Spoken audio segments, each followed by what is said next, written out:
Muy bien, hermanos, buenos días. Me alegro de saludaros a todos los que habéis estado añadiendo en el tiempo de alabanza. Qué bueno recordar que Jesús es Rey, ¿verdad? Aún en medio de esta situación, en medio de esta pandemia, en medio de todo lo que está ocurriendo, en medio de quizá nuestra necesidad económica, en medio de nuestras dudas existenciales, que las puede haber, podemos reconocer que el Señor es Rey, el Señor tiene la autoridad y el Señor está al control de todo. Qué bueno. Qué bueno. Vamos a seguir con nuestro estudio de Marcos 12 y hoy vamos a ir al cuarto punto y quiero que me acompañéis a Marcos 12 del 28 al 34. Como sabéis, esta es la quinta sesión o la quinta predicación sobre el amar al Dios con todo nuestro corazón, con toda nuestra alma, con toda nuestra mente y con todas nuestras fuerzas, sobre el Shema, que es el mandamiento principal que el Señor nos da como cristianos. Y me gustaría que pudiéramos leer el pasaje otra vez de nuevo. Nunca viene de más leer la palabra del Señor un poquito más. Así que vamos del versículo 28 al versículo 34. Y dice así: acercándose uno de los escribas que los había oído disputar y sabía que les había respondido bien, le preguntó: ¿cuál es el primer mandamiento de todos? Jesús le respondió: el primer mandamiento de todos es: oye Israel, el Señor nuestro Dios, el Señor uno es. Y amarás al Señor tu Dios con todo tu corazón y con toda tu alma, y con toda tu mente y con todas tus fuerzas. Este es el principal mandamiento. Y el segundo es semejante: amarás a tu prójimo como a ti mismo. No hay mandamiento mayor que estos. Entonces el escriba le dijo: bien, maestro, verdad has dicho, que uno es Dios y no hay otro fuera de él. Y el amarle con todo el corazón, con todo el entendimiento, con toda el alma y con todas las fuerzas, y amar al prójimo como uno mismo es más que todos los holocaustos y sacrificios. Jesús entonces, viendo que había respondido sabiamente, le dijo: no estás lejos del reino de Dios. Y ya ninguno osaba preguntarle. Me gustaría poneros o contaros un poco la historia de este hombre. Quizá a lo mejor suena, ¿no? ¿Pedro, te suena?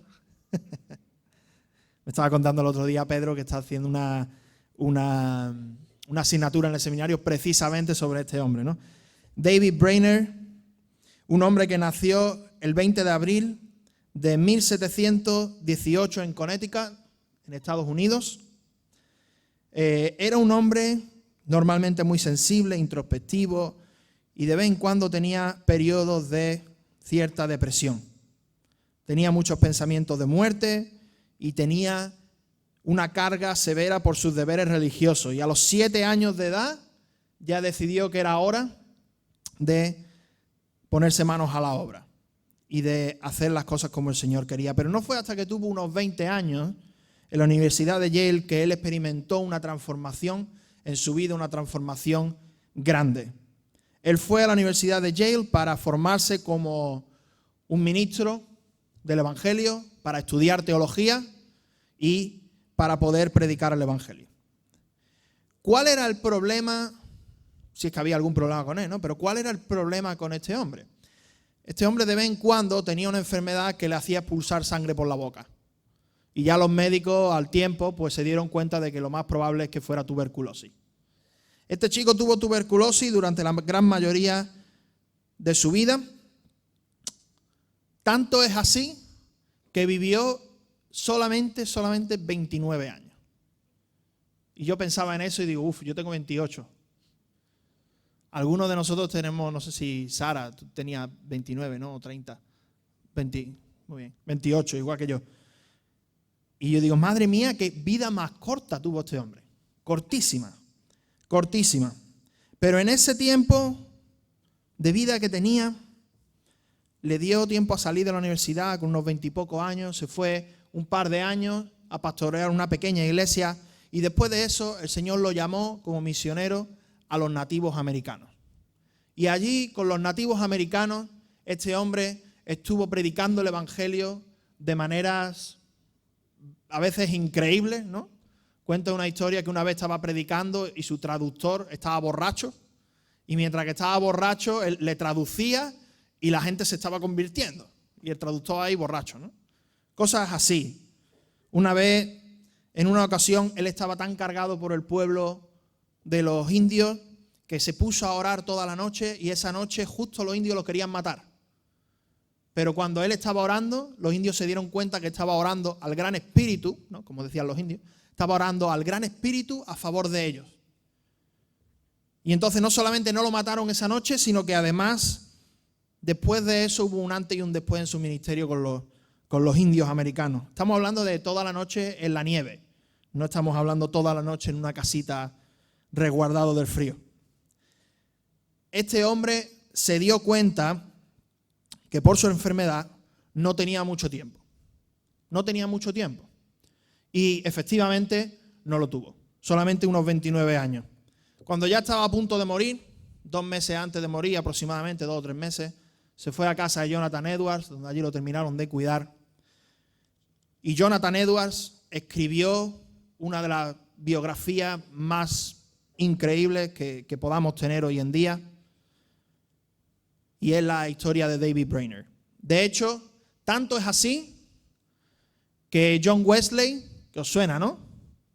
John Wesley dijo, si quieres aprender a orar, léete la biografía de David Brainerd. Tanto era así que un avivador de ese calibre lo calificaba de esa manera. Fue uno de los pilares o uno de los misioneros más influyentes para el nuevo movimiento misionero que se estaba gestando en el mundo. Y un hombre que realmente no aspiraba a la fama, no aspiraba al estrellato, un hombre que simplemente dijo, tengo poco tiempo en mi vida, voy a hacer lo que tengo que hacer. Simplemente eso. De hecho, si no hubiera muerto en la casa de Jonathan Edwards, poca gente se habría enterado de su historia y hubiera pasado como un misionero más, como alguien más que hizo un buen trabajo, pero ya está. Pero este hombre sabía lo que era amar al Señor con toda su fuerza. Y fijaos lo que dice. Siempre debemos mirarnos a nosotros mismos como siervos de Dios, puestos en el mundo de Dios para hacer su obra y para trabajar fielmente para Él. No con el deseo de hacernos ricos o grandes, sino de glorificar a Dios y hacer todo el bien que podamos. Y claro, yo estaba pensando en una introducción. ¿Qué introducción, qué historia le puedo contar a los hermanos que nos ayude a ponernos en la perspectiva de lo que el pasaje que es amar al Señor con toda nuestra fuerza nos quiere enseñar? Y a mí me pareció que esta historia es muy buena. Es muy buena por varias razones.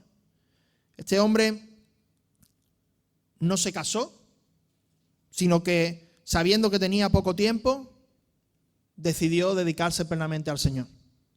Este hombre no tuvo los lujos que un ministro de su época podría haber tenido, porque eran ministros pagados, eran ministros que estaban bien en una iglesia, se podría haber quedado en su iglesia en New Jersey, pero él no, él dijo, tengo que alcanzar el mundo para Cristo, tengo que alcanzar a aquellos, a los nativos americanos, los tengo que alcanzar para Cristo, porque todavía no le conocen. Así que un hombre que, a pesar de su corta edad, invirtió literalmente todas sus fuerzas en el Evangelio. Qué fuerte, ¿verdad? Qué vida, qué testimonio. Y como os dije hace un par de semanas con la historia de Jorge Müller, esto no es un testimonio que tiene el objetivo de aplastarnos y decir, nosotros nunca llegaremos ahí, nosotros nunca seremos así. Eso no es así, hermano. Esta persona, David Brainerd, era una persona sencilla, una persona normal. Un hombre que simplemente fue a estudiar del Señor y después dedicó lo que le quedaba de vida a amar al Señor con toda su fuerza. Y la diferencia con él es que quizá no tenemos una enfermedad mortal, que en aquel tiempo era mortal, la tuberculosis. Quizá a lo mejor tenemos más tiempo, tenemos 40, 50 años, 80 años. Pero el mandato bíblico no cambia. El mandato bíblico no cambia. Debemos de amar al Señor con todas nuestras fuerzas. Eso es lo que la palabra del Señor nos dice. Y me gustaría que me acompañaseis, para seguir un poco este pensamiento y esta idea, que me acompañaseis a Mateo 7, de 13 al 14. Un pasaje muy conocido por todos vosotros, la puerta estrecha. Mateo 7, 13 y 14. Y vamos a leerlo brevemente.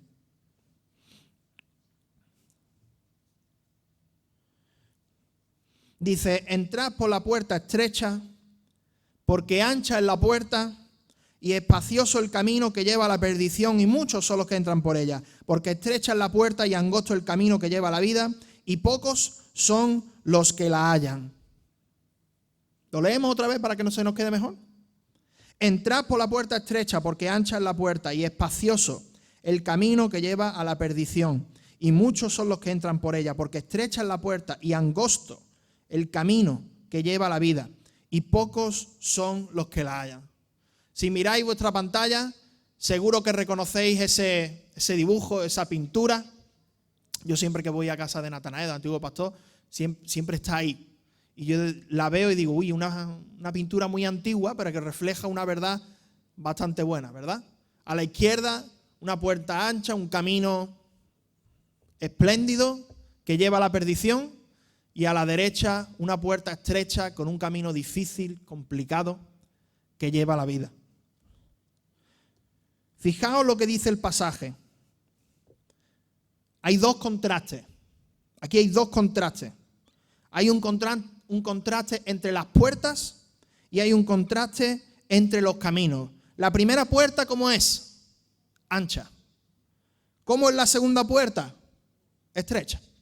Ahí tenemos el primer contraste. Las puertas son diferentes. El segundo contraste que podemos ver aquí es el camino. ¿Cómo es el camino? El primero, espacioso. ¿Cómo es el segundo camino? Angosto. Angosto, pedregoso, difícil, complicado. Se podría traducir de esa manera también. Y vamos al contraste entre las dos puertas. ¿Por qué la puerta de la vida o la puerta a la vida es tan estrecha? Seguro que muchos de vosotros lo sabéis ya. Porque solamente hay una forma de entrar. Como dice el Señor Jesús, yo soy el camino, la verdad y la vida. Nadie viene al Padre si no es por mí. La única forma de entrar al cielo, la única forma de acceder a la presencia de Dios es a través del Hijo. No hay otra forma. Y si os acordáis de la primera predicación de esta serie, hablábamos como Dios es exclusivo. Dios no permite que ahí entren diferentes filosofías, ni que digamos, bueno, con los musulmanes somos todos iguales, no pasa nada, adoramos al mismo Dios, o con los budistas, o con quien sea. Tenemos que entrar por la única puerta que es Jesús. Jesús es la única puerta. Por eso es tan estrecha, entre comillas. Aunque está abierta para todos, pero solamente hay una. ¿Y por qué la puerta, la del camino a la perdición, por qué es tan ancha? Porque ahí entra cualquier cosa. Ahí entra cualquier cosa. No importa que seas budista, taoísta, que creas en Krishna, que creas en Mitra, que creas en lo que creas, que creas en que no hay nada, da igual. Ahí cabe todo. Ahí cabe todo. Cualquier religión, filosofía o ideología que no reconozca a Jesús como Señor y como Hijo de Dios entra por ahí. Y cualquier filosofía o ideología o religión que no reconozca a Jesús como el Hijo de Dios lleva a la perdición. Literalmente y claramente. No hay mucha más historia. De hecho, hermanos, me gustaría contar una anécdota de hace un tiempo. Creo que fue el año pasado. Fuimos a Ciudad Real a visitar a unos hermanos allí. Y este hermano venía de un contexto, algunos podrían decir un poquillo más pentecostalillo, pero realmente no. Esto era un caos. Eso era un caos. Me contaba que hacían cosas, túneles de fuego, que si oraban por no sé qué, que si... Bueno, un montón de cosas, ¿no? Y me dice, bueno, gracias, Señor, que me fue enseñando que tenía que centrarme un poco más en la palabra y en lo que ponía en la palabra y todo eso. Y él me decía, Gonzalo, yo he hecho lo que supuestamente se llama guerra espiritual siempre, ¿no? Siempre. Pero después de estudiar la Biblia, me decía este hermano, después de estudiar la Biblia me he dado cuenta que la guerra espiritual no es principalmente un choque de poder, sino que es una guerra de ideas. Es una guerra de quién es el Salvador. Es una guerra en la cual Satanás está intentando convencer al mundo de que no importa el camino que tomes, todos los caminos llevan a Roma, ¿verdad? Y eso lo vemos hoy día con el relativismo, el posmodernismo, lo vemos clarísimamente. No importa, tú no importa. Si tú crees tu verdad y ahí estás bien, ¿no? Pero hay otra postura que es la postura bíblica que dice, no, es que no todos los caminos llevan a Roma. El único que lleva a la presencia del Padre es Jesús. Y todos los demás caminos llevan a la perdición. Por eso una puerta es ancha y la otra es estrecha. Por eso el propósito principal de la guerra espiritual con Satanás es lo que dice 2 Corintios 10:5. Derribar argumentos y toda altivez que se levanta en contra del conocimiento de Dios y llevar cautivo todo pensamiento a la obediencia a Cristo. Es la guerra de las ideas, la guerra de las diferentes cosmovisiones, la cosmovisión bíblica en contra de cualquier otra cosmovisión. Es el reconocer que tenemos un problema que se llama pecado y el reconocer que el único que nos puede salvar de ese pecado es nuestro Señor Jesús. Por eso hay una puerta ancha y hay una puerta estrecha. Pero no solamente tenemos la puerta ancha y la puerta estrecha, sino que también tenemos los dos caminos. Tenemos el camino espacioso, amplio. Ahí lo veis, lo que más se me ha ocurrido que podría ser similar en nuestros tiempos sería una autopista, ¿no? Vas con el coche, vas corriendo, es cómodo, llegas rápido a los sitios. Y en contraste, un camino pedregoso y difícil como ese que lleva a la montaña, ¿no? Ayer fuimos un grupo de varones de caminata, senderismo. Ya Rafa se está riendo porque sabe lo pedregoso que era, sabe lo duro que era. Estábamos ahí, yo ya llevábamos media hora, yo pensaba que llevábamos 3 horas ya de caminata. Con más piedras, no os lo podéis imaginar.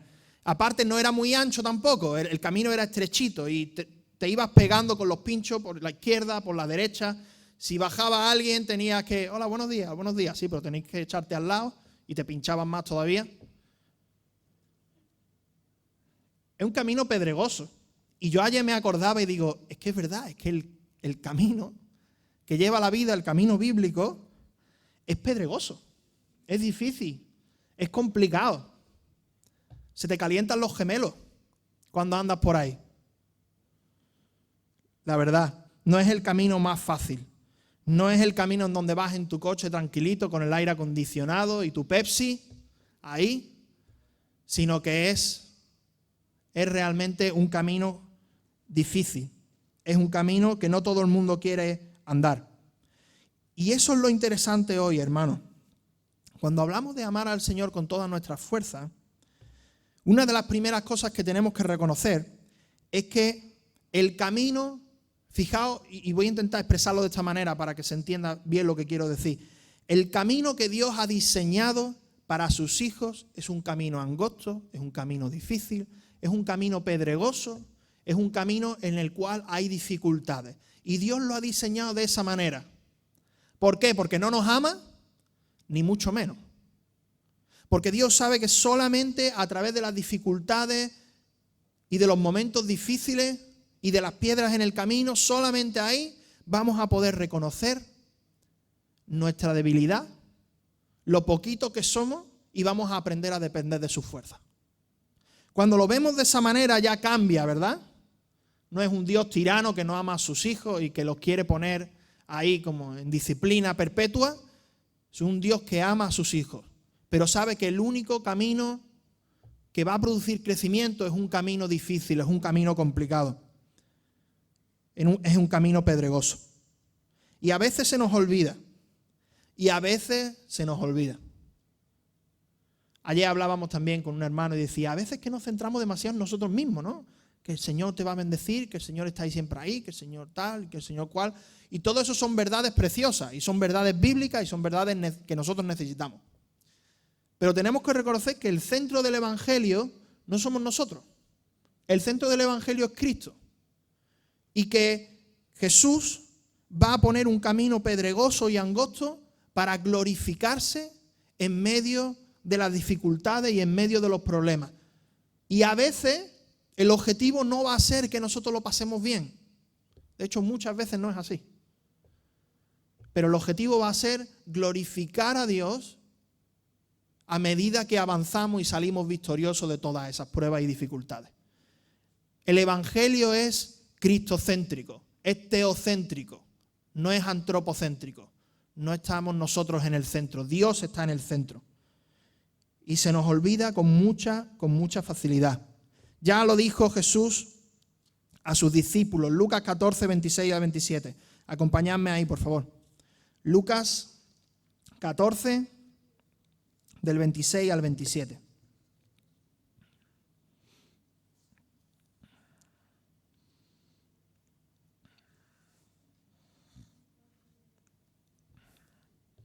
Dice el 25, grandes multitudes iban con él y volviéndose dijo, si alguno viene a mí y no aborrece a su padre y a su madre, mi mujer e hijos y hermanos y hermanas y aún también su propia vida, no puede ser mi discípulo. El que no lleva su cruz y viene en pos de mí, no puede ser mi discípulo. El Señor Jesús no dio opción. Aquí no es, bueno, venga, soy cristiano, pero voy a hacer lo que me da la gana. Eso no es así, no funciona así. Eso no está en las Escrituras. Si alguno viene a mí y no aborrece a su padre y a su madre, a su hijo y a sus hermanos y hermanas, y aún también su propia vida, no puede ser mi discípulo. El que no lleva su cruz y viene en pos de mí no puede ser mi discípulo. Hermano, el Señor ha diseñado, como hemos dicho antes con el Camino Angosto, el Señor ha diseñado para el creyente, para el discípulo de Cristo, ha diseñado un discipulado en el cual tiene que llevar su cruz cada día. Tiene que llevar su cruz cada día. Tiene que negarse a sí mismo y hacer lo que Dios quiera. Y someterse a Dios. Cuando aquí dice aborrecer a su padre, madre, mujer e hijos, no significa que los odien ni muchísimo menos. ¿Vale? Significa que en comparación con el amor que le vas a tener a Dios, en comparación con el amor que le vas a tener a Cristo, va a parecer en algún momento como que los aborrece, pero realmente el mandato bíblico es a amarlos y a cuidarlos y a tenerlos en cuenta. Pero la pregunta es, cuando tenemos que elegir entre nuestros hijos y Dios, ¿a quién escogemos? Cuando tenemos que elegir entre nuestro padre y Dios, ¿a quién escogemos? ¿Entre nuestra madre, entre nuestra mujer, entre nuestros hermanos y Dios? ¿Entre mi propia vida y Dios? ¿A quién escogemos? Tenemos que llevar nuestra cruz, si no, no podemos ser sus discípulos. Y queremos ser sus discípulos, ¿verdad? El Señor, y no estamos, y por favor permitidme esto, no estamos hablando aquí en un vacío. Todos sabemos que Cristo fue el que murió por nosotros, Cristo vino a por nosotros sin que nosotros se lo pidiésemos, Cristo murió por amor, Cristo decidió pagar el precio por nuestros pecados. Así que todo esto de lo que estamos hablando no está en un vacío en el cual nosotros tenemos que llegar y esforzarnos y esforzarnos y esforzarnos porque nuestras buenas obras nos van a hacer buenos. No es eso lo que estoy diciendo, ni muchísimo menos. Lo que estoy diciendo es en base al amor y al sacrificio que ya Cristo nos ha dado. Entonces el Señor nos pide que seamos sus discípulos y que carguemos nuestra cruz cada día. Es en base al amor de Cristo y no en base a querer ser simplemente gente que hace buenas obras o que lo reconocen otras personas. ¿Sabéis? La cruz, ¿sabéis cómo era la cruz en la antigüedad, verdad? La cruz en la antigüedad se podría decir que era como la silla eléctrica de la actualidad. Ahí llegaban y te mataban. Era un instrumento de tortura. Era un instrumento de muerte. Pero justo estaba estudiando algunas diferencias entre la silla eléctrica y la cruz. La silla eléctrica está diseñada para que una persona entre, todo está en silencio, no hay ningún problema, y en medio minuto, listo. No hay insultos, no hay denigraciones, no hay nada. Llega medio minuto, muerto, se acabó. Pero la cruz o el proceso de la cruz era muy diferente, era muy largo. El proceso de la cruz empezaba con los latigazos, empezaba con las torturas, empezaba con la risa de la gente, empezaba con la burla de la gente.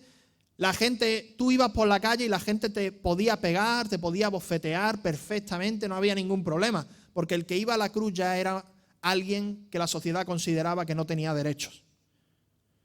No solamente eso, sino que a nadie hoy en día le piden que lleve su silla eléctrica encima, pero en ese tiempo sí se lo pedían. Tenían que andar con su instrumento de tortura durante un camino largo y llevar ellos mismos su instrumento de muerte. Y no solo eso, y es muy curioso, que lo descubrí esta semana, que había romanos que se especializaban en la tortura de la cruz. Los romanos estudiaban cómo podían hacer la cruz cada vez más cruenta, cómo podían hacer la cruz cada vez más dolorosa para la persona que estuviera ahí. Total, para ellos no merecía la pena, ya era alguien que no tenía derechos, ¿no? Así que, aunque es parecido a la silla eléctrica, no es exactamente igual. La cruz era una tortura muchísimo más difícil de soportar que lo que sería una silla eléctrica. Así que cuando el Señor nos manda aquí a llevar la cruz, a eso es lo que se refiere. Llevar, si nos insultan, llevar los insultos, llevar toda la carga de aquello que pertenece al ser cristiano, negarnos a nosotros mismos, reconocer que ya no tenemos derechos delante de Dios y decirle, no, Dios, tú no me digas a mí esto porque yo no quiero, yo paso. No, el Señor es Señor de nuestra vida y Él demanda nuestra obediencia. Y cuando lo vemos de esta manera, entonces entendemos mejor el contexto de amar al Señor con todas las fuerzas. No es simplemente, venga, vamos a amar al Señor con todas las fuerzas, vamos a hacer lo que podamos y se acabó. No, tenemos que poner esto en su lugar apropiado.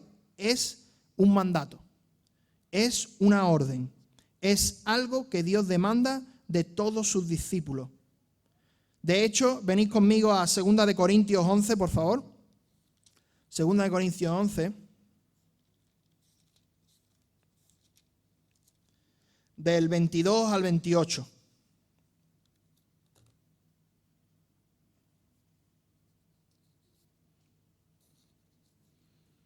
Segunda Corintios 11, del 22 al 28. Y aquí el apóstol Pablo está defendiendo ante los corintios, está defendiendo su apostolado, porque los corintios ya estaban teniendo problemas al reconocer el apostolado del apóstol Pablo. Y aquí empieza Pablo a defender de una manera bastante clara, o con los sufrimientos que él pasó, el hecho de que él sí también era apóstol como los otros apóstoles. Y empieza el versículo 22 diciendo, ¿son hebreos? Yo también. ¿Son israelitas? Yo también. ¿Son descendientes de Abraham? También yo. ¿Son ministros de Cristo? Como si estuviera loco, hablo. Es decir, Pablo está usando la ironía ahí. Dice, yo más, en trabajos más abundantes, en azotes sin número, en cárceles más, en peligros de muerte muchas veces. De los judíos 5 veces he recibido 40 azotes menos 1. Esos son 195 azotes, ¿eh? Son muchos. 3 veces he sido azotado con varas, 1 vez apedreado, 3 veces he padecido naufragio, 1 noche y 1 día he estado como náufrago en alta mar, en camino muchas veces, en peligros de ríos, peligros de ladrones, peligros de los de mi nación, peligros de los gentiles, peligros en la ciudad, peligros en el desierto, peligros en el mar, peligro entre los falsos hermanos, en trabajo y fatiga, en muchos desvelos, en hambre y sed, en muchos ayunos, en frío y en desnudez. Y además de otras cosas, lo que sobre mí se acolpa cada día, la preocupación por todas las iglesias. Si eso no es amar a Dios con todas las fuerzas, entonces yo ya, hermanos, no sé de qué estamos hablando. Aquí el apóstol Pablo nos está dando un ejemplo muy claro. Un ejemplo muy claro. Que probablemente nosotros en nuestra vida diaria, y esto es interesante verlo, probablemente nosotros en nuestra vida diaria no vamos a sufrir todo ese tipo de cosas. Pero lo que sí vemos de manera clara es el ejemplo de una persona que está dispuesta a pagar el precio, aunque sea duro, aunque sea complicado. Y yo a veces me acuerdo de los misioneros, además me acuerdo de mi suegro que ha llegado esta semana, y me acuerdo de cuando un misionero, o de las historias que he escuchado de muchos de ellos aquí en la iglesia, de cuando tienen que dejar sus familias, sus amigos, sus casas, sus tierras, todo por un llamado claro de decir, venga, vete a tal sitio a servir. Eso es parte Eso es parte de amar al Señor con toda su fuerza. No significa que para amar a Dios con toda tu fuerza te tengas que ir de misionero, ni mucho menos, pero sí hacer lo que el Señor te está mandando, de la forma en la que el Señor te mande. De hecho, yo mismo vivo aquí en Málaga con mi familia y gracias al Señor, por la bendición del Señor, estoy aquí con ellos. Así que no significa ni muchísimo menos que tenemos que movernos de país. Lo que sí significa es que en nuestra vida diaria, en todo lo que hagamos, en todo lo que decidamos, si el Señor nos lo manda, estemos dispuestos a pagar el precio. Pero fijaos ahí en Marcos 12, acompañadme a Marcos 12, por favor. En Marcos 12 es interesante la palabra que se usa, ¿vale?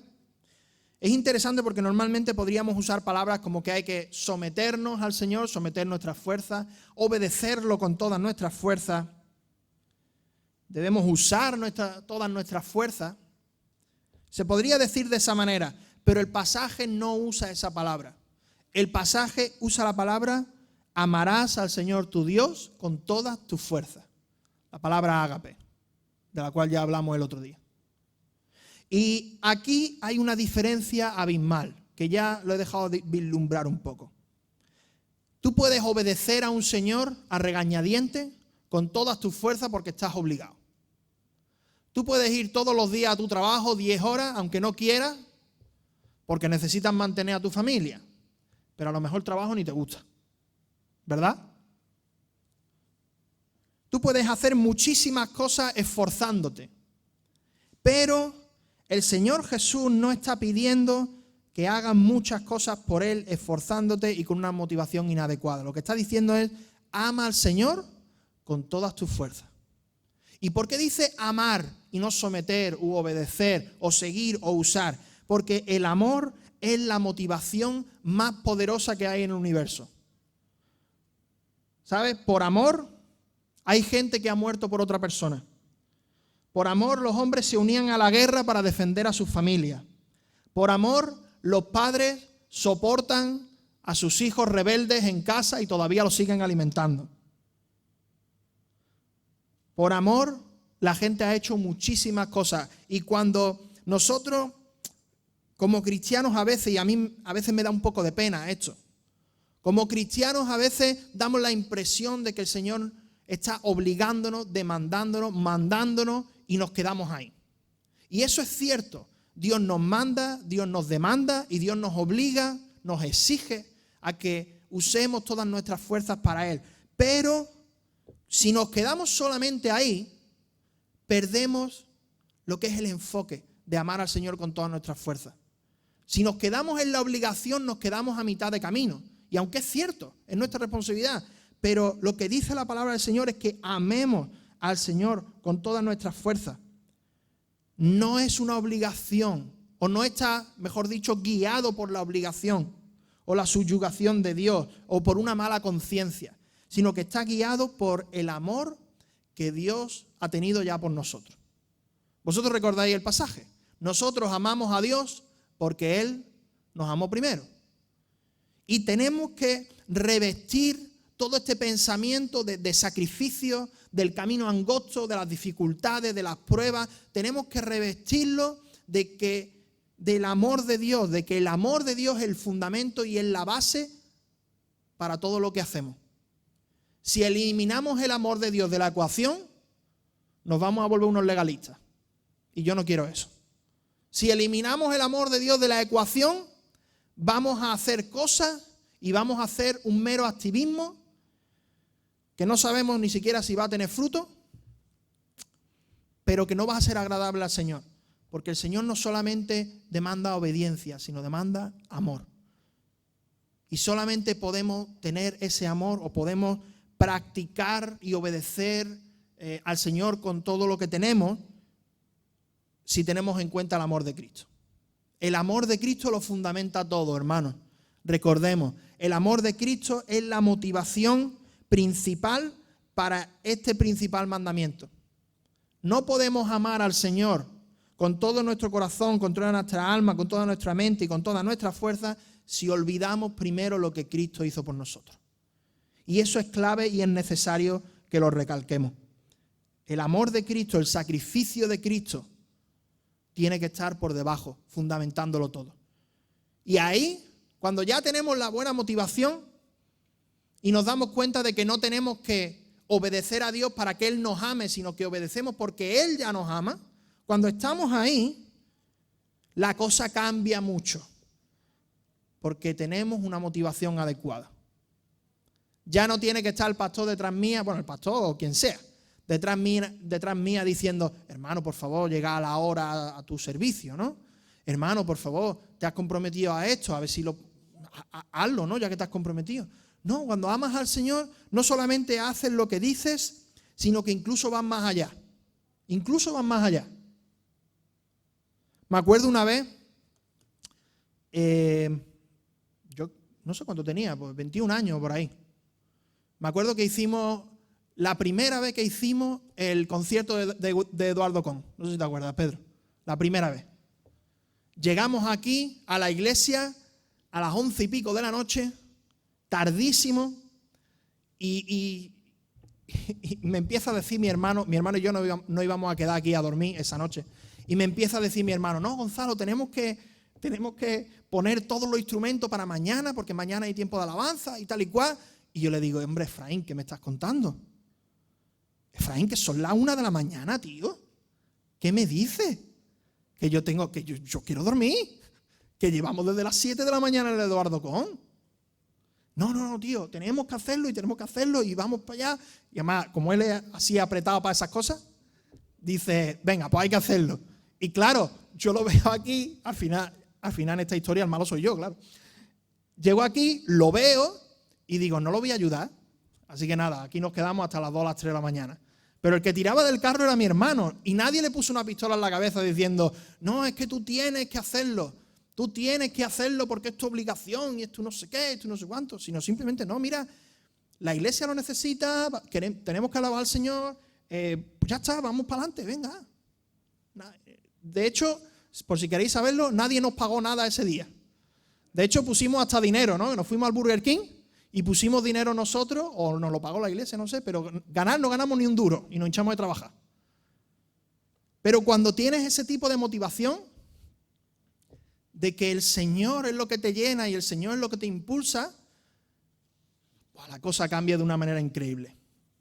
Hacemos muchísimas más cosas y mucho más profundas y mucho más sacrificadas de lo que de una manera normal podríamos llegar a hacer. Y ahora vamos a la frase, o vamos a la definición. ¿Qué significa amar a Dios con toda nuestra fuerza? Amar a Dios con toda nuestra fuerza, primero es reconocer el amor que Dios nos ha dado. El amor que Dios ya ha puesto a nuestro servicio. Y entonces, en respuesta a ese amor, nosotros ponemos al servicio de Dios todos nuestros recursos, ponemos al servicio de Dios toda nuestra influencia en nuestro trabajo, en nuestra iglesia, en donde sea. Ponemos al servicio de Dios nuestro calendario, nuestra agenda, nuestros días, nuestras horas. Ponemos al servicio de Dios nuestra voluntad y nos disponemos para hacer lo que Él decida. Como este hombre, David Brainerd, del principio, él dijo, yo amo a Dios, yo quiero que la gente se salve y las almas se van a perder si yo no voy. Así que voy a ir a evangelizarles. Voy a ir a testificarle y que conozcan a Cristo. Nadie lo obligó y le puso una pistola en la cabeza. Del amor de Cristo que tenía dentro fluyó todo ese sacrificio que él hizo.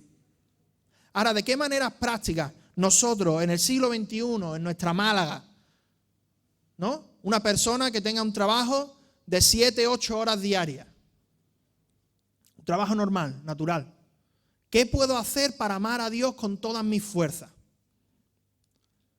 Os lo digo porque si no nos quedamos mucho en las nubes y ahí no nos bajamos y eso puede crear muchas confusiones. Primero, dedica tiempo intencional a Dios. Dedica tiempo intencional a la prioridad número 1, que es cultivar una relación con Dios. Venid conmigo a Jeremías 9, 23 y 24, por favor. Jeremías 9, 23 y 24. Y fijaos cuál es el objetivo del hombre. Jeremías le está hablando a un pueblo rebelde, a Judá y a Jerusalén, le está amenazando con la ruina y con el exilio, y después de eso el Señor le dice al pueblo de Israel a través de Jeremías qué es lo principal que Él quiere y que Él demanda de su pueblo. Dice el versículo 23, así dijo Jehová, no se alabe el sabio en su sabiduría, ni en su valentía se alabe el valiente, ni el rico se alabe en su riqueza. Mas alábese en esto el que se hubiere de alabar, en entenderme y conocerme, que yo soy Jehová, que hago misericordia, juicio y justicia en la tierra, porque estas cosas quiero, dice Jehová. ¿Sabe? Amar al Señor con todas nuestras fuerzas no tiene que llevarnos necesariamente al activismo. Amar a Dios con todas nuestras fuerzas no es sinónimo de activismo. Y eso es a veces un problema que tenemos en las iglesias. Tenemos que amar a Dios con todas nuestras fuerzas. Venga, vamos a hacer esto y a hacer lo otro, y a hacer lo otro, y a hacer lo otro, y a hacer lo otro. A veces amar a Dios con todas nuestras fuerzas es quitar actividades de nuestro calendario y poner a Dios ahí primero. Quizás en vez de hacer 5 actividades, haces 3 o 2. Pero haces las importantes. Las importantes. Las prioritarias. Y la primera de ellas es dedicar tiempo intencional a la palabra del Señor, a la oración con el Señor y a tener una relación íntima con Él. Eso es importante, hermanos. Amar al Señor con todas nuestras fuerzas no significa activismo. No significa activismo y en muchos casos va a significar lo contrario. Pero no solamente podemos dedicar tiempo intencional a Dios, sino que debemos analizar nuestras actividades y nuestro calendario para ver si tienen valor eterno.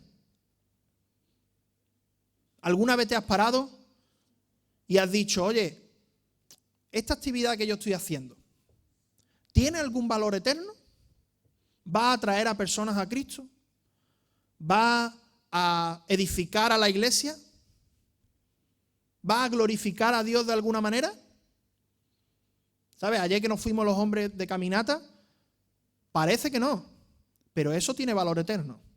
Porque los hombres estuvimos ahí arriba, nos pusimos a orar por los diferentes pueblos del valle, por Málaga, nos pusimos en un tiempo de comunión en el cual salieron ideas y salieron buenas conversaciones que edifican, y eso tiene valor eterno. Eso tiene valor eterno. Lo que podría haber sido simplemente una caminata al campo, digamos, neutra, en la que, bueno, cualquiera lo puede hacer, como cristianos debemos de enfocarlo en que tenga valor eterno. Y seguidme, por favor, al Salmo 90 del 10 al 12. ¿Por qué debemos de enfocar todo aquello que hacemos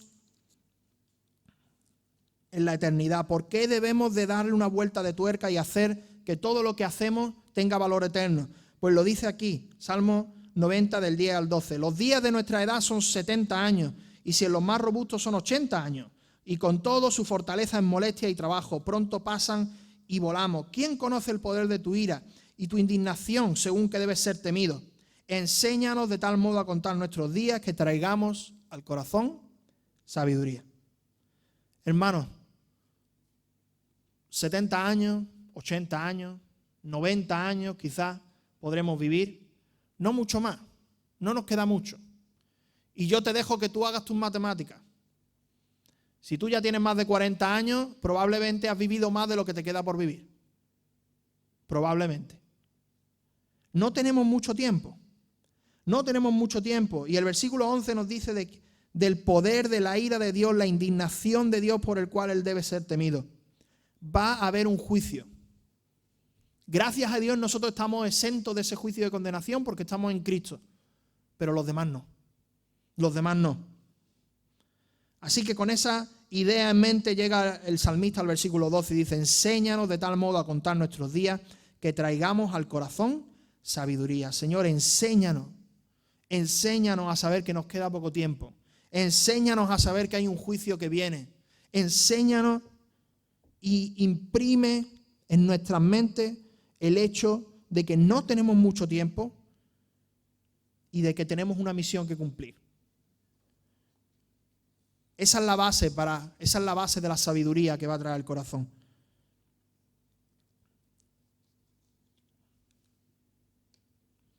Y el tercer punto, déjate la piel.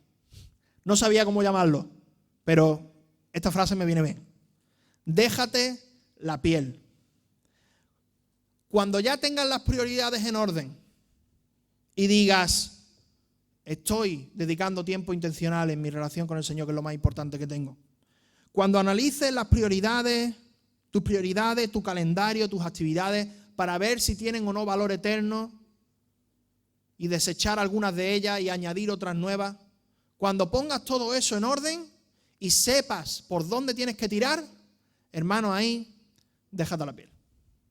Déjate la piel. ¿Sabe quién se dejó la piel? Nuestro Señor Jesús. De hecho, literalmente se dejó la piel. ¿Quién más se dejó la piel? El apóstol Pablo, el apóstol Pedro, Juan, los diferentes apóstoles, Esteban, el diácono, uno de los primeros diáconos, el primer mártir. Muchísima gente. De hecho, si lees el capítulo de Hebreos 11 entero, vas a ver los hombres de la fe, y hay Abraham, David, Gedeón, Jefté y muchísima otra gente que se ha dejado la piel por el Señor. Y de hecho quiero que me acompañéis a Hebreos 11, porque vamos a ver una simple imagen o una descripción de lo que mucha gente hizo por el Señor. Fijaos, Hebreos 11, del 32 al 40.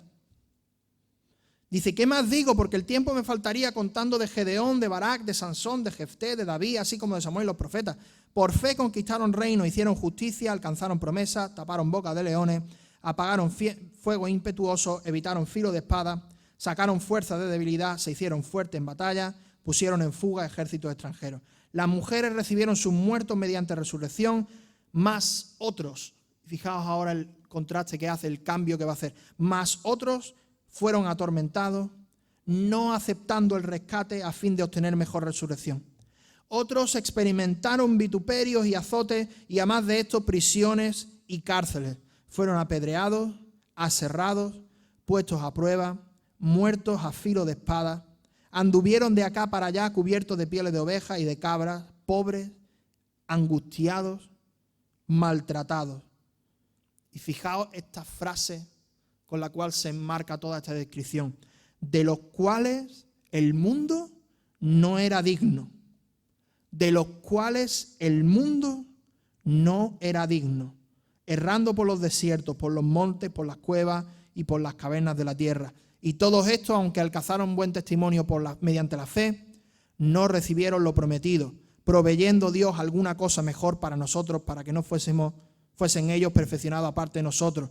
Y fijaos cómo empieza el capítulo 12. Por tanto, nosotros también, teniendo en derredor tan gran nube de testigos, esa nube de testigos que está en el cielo de gente aserrada, apedreada, puesta a prueba, gente que ha salido en victoria, gente de fe, teniendo esa gran nube de testigos, despojémonos de todo pecado, de todo peso y del pecado que nos asedia y corramos con paciencia la carrera que tenemos por delante, puestos los ojos en Jesús, el autor y consumador de la fe, el cual por el gozo puesto delante de él sufrió la cruz, menospreciando lo oprobio y se sentó a la diestra del trono de Dios. Y el versículo 3 va a ser clave para nuestra conclusión. Considerad a aquel que sufrió tal contradicción de pecadores contra sí mismo, para que vuestro ánimo no se canse hasta desmayar.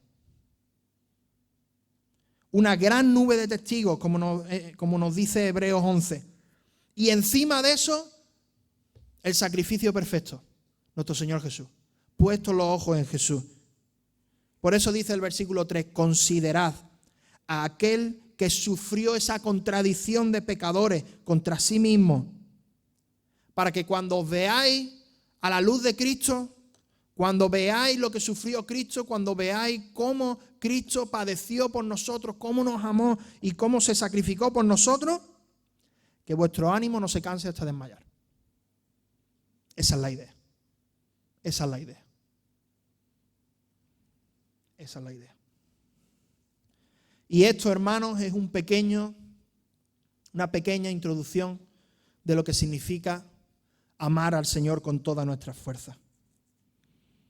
Como dijo John Wesley, haz todo el bien que puedas, por todos los medios que puedas, de todas las maneras que puedas, en todos los sitios que puedas, a todas las horas que puedas, a toda la gente que puedas, durante todo el tiempo que puedas.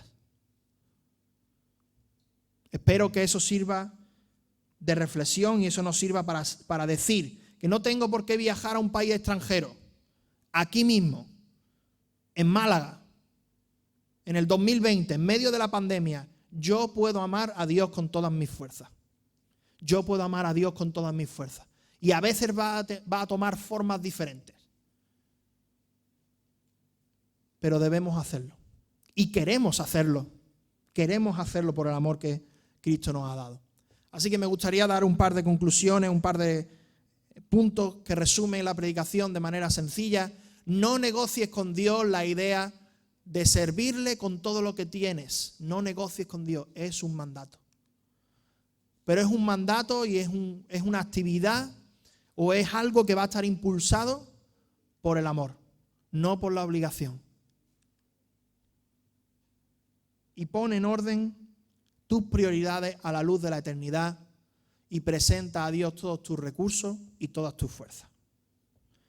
Y con esto, hermanos, yo creo que tenemos cosas en las que pensar, ¿verdad? Yo creo que tenemos cosas en las que pensar. A mí de verdad me encanta dejar, bueno, soy profesor, ¿no? Entonces eso me ocurre mucho, pero me gusta dejar algo práctico para que lo hagáis en casa. Y la actividad que os sugiero para que hagáis en casa es mirad vuestra agenda. Mirad vuestra agenda. A ver cómo está. A ver si está, tú lo pones a la luz de la eternidad y que diga, uy, está bien o está mal o es mejorable, ¿no? Yo creo que es un buen reto que nos llevamos a casa y es algo bastante práctico. Que el Señor nos bendiga y nos ayude a amarle con todas las fuerzas, porque no es fácil, pero es necesario. Amén.